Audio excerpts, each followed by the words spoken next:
जन्मेको 6 घण्टाभित्र नवजात शिशुलाई भाइटामिन के को इन्जेक्सन दिनपर्ने हुन्छ। नवजात शिशुको शरीरले ठुलोको जस्तो पर्याप्त मात्रामा भाइटामिन के बनाउन सक्दैन। अनि आमाको दुधमा पनि भाइटामिन के कम मात्रामा हुन्छ। नवजात शिशुमा भाइटामिन के कम भएको खण्डमा गम्भीर रक्तस्राव हुन सक्छ, जसलाई हामी हेमोरेजिक डिजिज अफ न्यूबर्न पनि भन्छौँ। भाइटामिन के को कमी भएमा नवजात शिशुको नाक र मुखबाट अनि मस्तिष्कबाट गम्भीर रक्तस्राव भएर शिशुको मृत्यु पनि हुन सक्छ।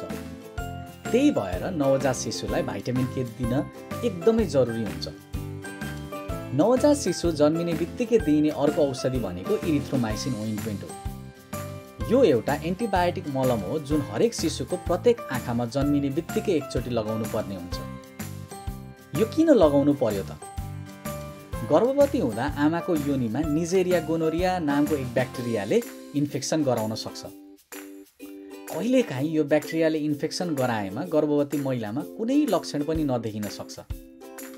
तर यो इन्फेक्सन भने आमाको योनि हुँदै बच्चामा जान सक्छ अनि बच्चाको आँखा सङ्क्रमित हुन सक्छ। यो सङ्क्रमणले बच्चामा अन्धोपनसम्म गराउन सक्छ।